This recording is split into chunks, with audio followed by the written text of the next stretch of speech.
Salut à tous les survivalistes, je sais pas si vous m'entendez super bien parce que je pense que vous verrez au niveau de la qualité de la vidéo, c'est une meilleure qualité. Alors comme promis, une vidéo bonus sur pour mes 1000 vues. Alors ça me fait extrêmement plaisir déjà parce que c'est vraiment énorme quoi. 1000 vues et plus de 20 abonnés, ça me touche. Vraiment ça fait plaisir, merci les gens, je vous en remercie.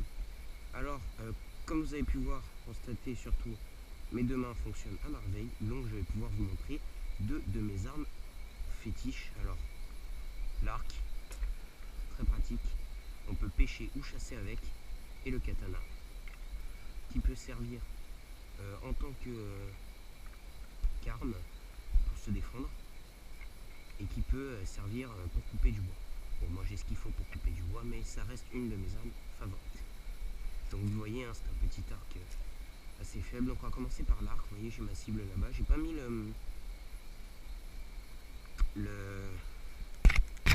comment on appelle ça déjà? Enfin bref, j'ai pas mis la cible en fait. J'ai pas mis la cible en papier. Donc comme je suis gaucher, je vais tirer avec la main gauche. Je sais pas si vous allez très bien voir parce que je maîtrise pas encore assez bien ce genre de petit dispositif magique avec une qualité de vidéo énorme. Donc, et comme il commence à faire nuit, heureusement qu'il y a la lumière en face. Donc pour l'arc, déjà j'ai essayé de vous montrer à peu près comment tenir un arc. Jamais comme ça, sinon vous allez vous éclater l'os. Et surtout la peau, vous allez vous déchirer, toujours comme ça. Vous voyez, j'espère que vous voyez bien. Jamais comme ça, toujours comme ça. Ok? Bon, j'ai pris mes gants directement, c'est pour le katana, parce que ça scie au bout d'un moment dans les mains. Mais les gants pour l'arc, c'est assez pratique aussi. Donc on peut soit tenir 2 ou 3 doigts en dessous, comme ceci, ou soit un doigt au-dessus, 2 doigts en dessous. D'accord? Donc, quand on tient son arc droit, on tient en face, on arme, donc coup dans l'air, on ramène en arrière, on regarde la flèche, on ramène en arrière, on bloque. À ce moment-là, le bras ne bouge plus. On vise avec la pointe de la flèche l'endroit où on veut tirer et on lâche. Deuxième petit essai. Jamais se fier aux plumes de la flèche. La flèche peut partir en biais. Donc vous voyez, un pratique pour chasser des petits animaux. Le chat qui a pas du tout peur, qui a envie de se prendre une flèche dans la tronche, parfaitement. Le petit chat. Il m'écoute même pas, il s'en fiche. Bon, alors on va voir. Je vous ai juste montré pour 2 flèches. C'est une petite vidéo bonus. Remerciements à tous. Et pour la petite histoire, pas mal les flèches, vous voyez. Là, c'est dans le milieu. Bon, celle-là, je suis pas trop fier, mais celle-là, elle aurait touché le jeune ou pas loin. Dans les milieux. Bon, je suis tout près, c'est un peu normal. Je vais me mettre un peu plus loin pour vous montrer avec ces 2 flèches-là. Je sais pas si vous allez voir grand-chose. Alors, pour la petite histoire, le doigt d'honneur vient des archers anglais. Je sais pas si vous le savez. C'est juste pour occuper le temps que je dis ça. Ça vient des archers anglais qui montraient leur doigt d'honneur pour prouver aux Français qu'ils pouvaient encore tirer une flèche. Parce que quand les Français capturaient, j'ai raté ma flèche, je vous le dis d'avance, quand les Français capturaient un archer anglais, les Français ou autres gens, je veux dire, quand des guerriers capturaient un archer anglais, encore raté ma flèche, mais il faut des flèches d'essai à ce genre de distance. Bon, bref, c'est juste pour vous présenter. Il leur coupait le majeur qui est un doigt principal pour tirer à l'arc. Et donc les archers anglais montraient toujours leur majeur à l'équipe adverse, aux ennemis en face d'eux, pour leur prouver qu'ils pouvaient encore tirer. Et donc c'était un signe de narguage. Donc on va passer au katana.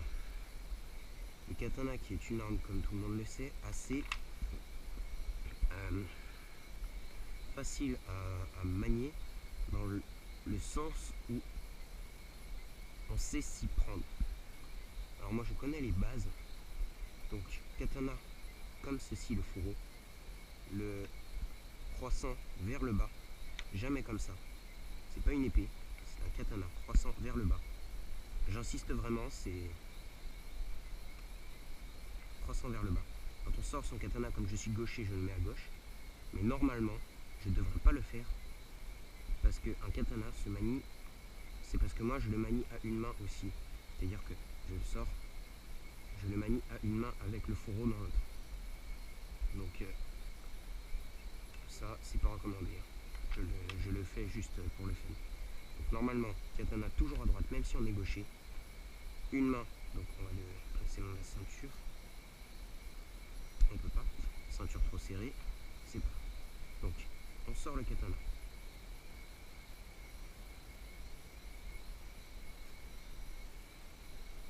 On se positionne.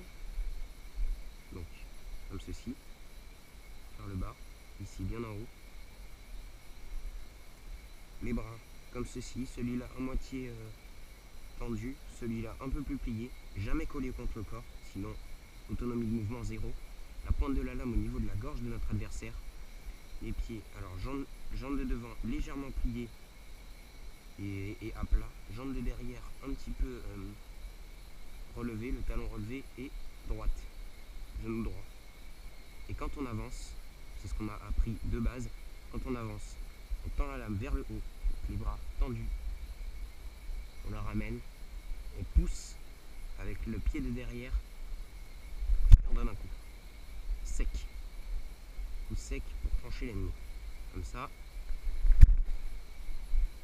Je pense que la caméra doit trembler.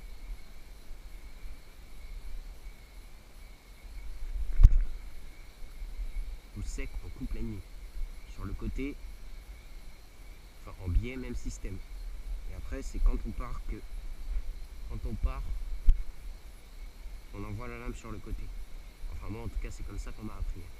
Sinon, il y en a qui envoient la lame directement en levant sur le côté et qui coupent. Pareil de l'autre côté, hein, on coupe.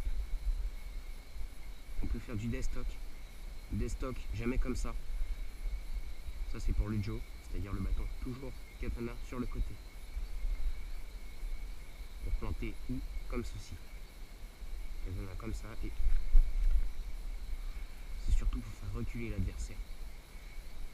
On peut aussi envoyer des coups sur le côté, donc on avance. Côté.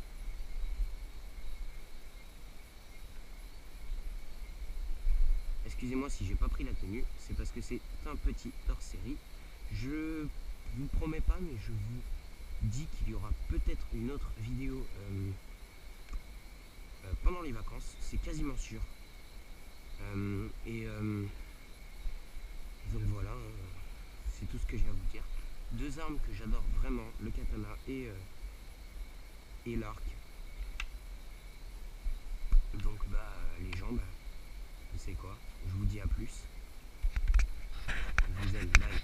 Merci à tous.